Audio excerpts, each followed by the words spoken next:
Last time we left you, we were sailing to the island of Samal to get ourselves out of the typhoon zone, and we had our scary overcharging battery issue.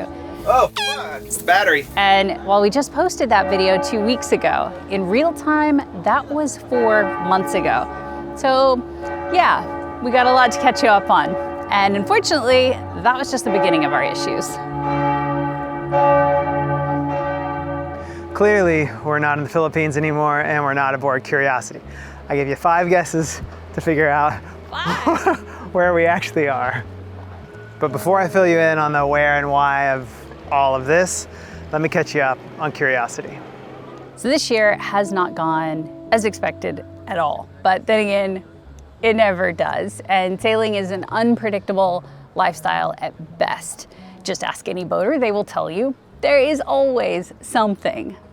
But for the last 4 months, we have been tied up to a dock with problems greater than we could have imagined. And we're not gonna sugarcoat any of it, but we're also not sharing to point fingers or lay blame. We're just trying to work through each of the issues and learn what we can. And most importantly, we are just very grateful to have you along for the roller coaster. So a lot of stuff happened on that passage from Cebu to Samal Island. And the first one I want to talk about is the fridge. Our freaking fridge just made a big butt. Fridge won't turn on now. I thought it was because of the alarm that we keep getting. Turns out, no. We get to the marina, I start working on the fridge, I pull it out, and I find a bad wiring job. I don't have anything nice to say, so I'm not gonna say anything. Okay. Oh my God, I was so frustrated. Frustrated would be an understatement.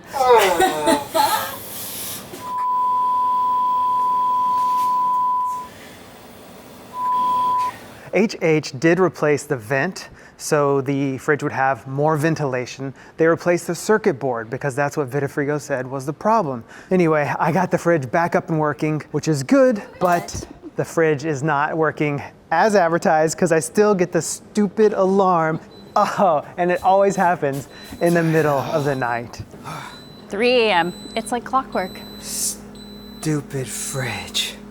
So the fridge is functioning, that's good news, but Not forever, it's still got the same circuit board issue or whatever the heck it is. We don't know, we're waiting on Vitafrigo to find out. Okay, I thought we had to stop and admire this Poseidon statue. There is definitely some sort of nautical or sea theme going on with this building. The architecture here is just so stunning. So it's like squirrels everywhere, distraction. But anyway, one thing that we have not talked about much yet is our solar. And that's because, well, it has not performed as it should. And by the time that we got to Cebu, we had pointed out to HH that we didn't think it was working very well.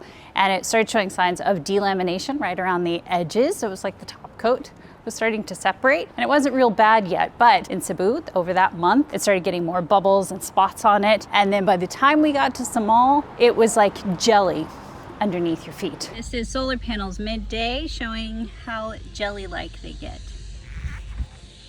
Not bueno. which is not good on a hard top you have to walk on. Exactly. They're like, oh, minimize walking on it. I'm like, is that really possible? That has got to be replaced, and we thought that that was gonna happen sometime soon, but unfortunately they still are doing testing and they have a whole new manufacturer and everything. But anyway, they got to be replaced. So that's kind of a while. Yeah, and that's a big job to replace all that solar.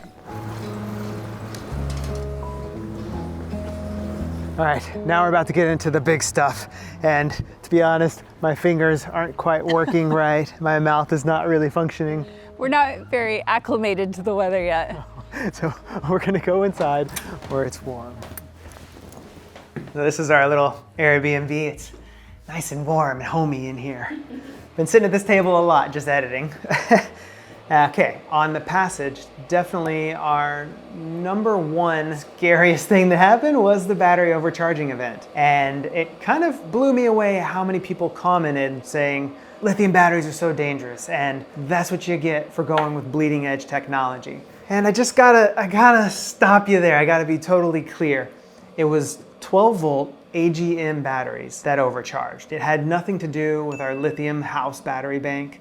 It was just the AGMs. And I feel like calling lithium bleeding edge or cutting edge It's kind of crazy because we've had it for over 10 years in our RVs and in our boats. I feel like it is well proven and it's installed on a lot of boats. So that's not that wild. What really surprised me though is how many of you guys reached out and said you had a similar overcharging event on your start batteries.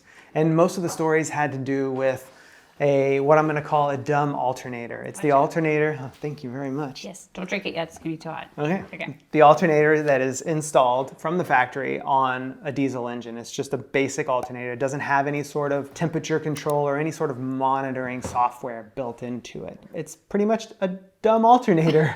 And we have one of those on our boat. So yes, it is true that that most likely had something to do with our issue, but it's more complicated on our setup because we also have DC to DC chargers. So we take power from our 48-volt battery bank and charge our 12-volt batteries. The craziest part to me is why did both batteries swell and overcharge? Because we have an isolation parallel switch built into our boat. So starboard is totally separate than the port side. As long as that switch is off, which it was, they shouldn't be connected. So why did motoring on our starboard side just kill our port side battery? I don't know. Yeah, anyway, HH is still working on a solution. It's been a while. Hopefully it's coming along. They've definitely made some progress, but until I have an answer, until I have a solution that actually works and I feel good about, I'm not gonna share the details of exactly what happened because we don't know and exactly what the fix is. Yeah. And then as far as bleeding edge technology, even when it comes to the hybrid side of things, like the diesel engines that we have are as straightforward mechanical as you can get. It's a Kubota tractor block, old school. A 3-cylinder Beta Marine engine, mechanically aspirated. It's not a common rail diesel engine, which is easier to service. You're not needing a technician to come out with a computer and plug it into your engine to tell you what's wrong with it. It's exactly why HH chose them, because they wanted something basic and reliable and old school. I mean, you can, like, if they get struck by lightning, as long as you don't turn them off, you can keep running them. And then the electric motor portion, that stuff has been around for like plus 20 years now on canal boats and ferries and such through Europe. So it is not new. It has been around. It's just that it's finally being adopted into catamarans and yeah, exactly. But even still, they've done others. And there are so many other brands that are all now offering some version of a hybrid. You've got everything from like Max Cruise, Antares, Fountaine Peugeot, even Leopard, Excess Catamaran. I mean, like every manufacturer is pretty much all rolling out some form of a hybrid. This is gonna be like the new standard. So I don't think it's all that bleeding edge or all that new. It's been around, it's just now finally being truly embraced. Yeah, all of that, it's kind of caught us up to the passage and arriving to Small Island. And now let's get into the gut punch, the big Frustrating. Yeah, what else do you call it? So here's the deal. We have stray current, and turns out we've had stray current the entire time we've owned the boat. And how do we know that? How did it present itself? Well, we kind of covered that in our Cebu warranty video, so I'm not going to dive into it too deep, but general sort of telltale signs. The engine anode was getting eaten. It was gone in the first 50 hours of motoring. And then we continued to eat through about one a month. There was rusting, tea staining on all the hardware. If there's hardware, it was rusting, and quite aggressively. Yeah, like we had never seen before, because I mean, we have always had to polish, but never like this. And we take care of our boat. After we sail, we rinse it with fresh water. So it was just really striking. And then the aluminum base plate on the mast and the navigation lights have aluminum housings. Like they were starting to pit too, and it just didn't. You knew something was wrong. Something was definitely off. And then the big coolant engine sludge thing that happened with our coolant system, that just all sort of pointed towards we have stray current. And that's why we went to Cebu. So we got to Cebu, and they thought that they had found the source and they'd fixed it, which had to do with our lightning rod that they had installed, and going to a copper plate that sat in the water, and then the other hole was a zinc anode, and that basically creates a saltwater battery. That was the idea. It may have helped. Yeah, it may have been part of a source. So maybe they fixed something and maybe not, but either way, we still have stray current. But what they learned from that, which is really interesting, was the nobility of our anodes. our zincs, the nobility was too high, so the metal was too strong, I guess maybe is the way that maybe makes sense if nobility doesn't make sense to you. It was too strong, so that's why our engine anodes were getting eaten so quickly, because they were taking the brunt of it. So then they also installed lesser noble metal as our anodes. So that was kind of interesting to learn. Mm-hmm. And so we set off from Cebu. We made it small. It's only 10 days, 12 days, whatever it was total by the time we got there. And we're starting to look around, take stock of everything. And the rust is still happening. Engine anode was gone after just 10 days maybe. That was not a good sign. Then we jump in the water to check the bottom and everything else. I put the camera on and it's bubbling. The zinc anode, the brand new one they just installed in the hull, is bubbling, and I'm touching it and it's just flaking off, and I'm like, holy crap. I send a message to HH real quick and they're like, oh, that's good. And I'm like, that's not good? Do you see how fast it's getting eaten away? That's super scary. And they're like, yeah, but that's getting eaten away instead of the metal on your boat and all these other things. And you're like, oh yeah, that is good. Good reminder. And then that gets your mind racing, and you think, well, if the anodes were too noble in the first place, then what was getting eaten away on the boat?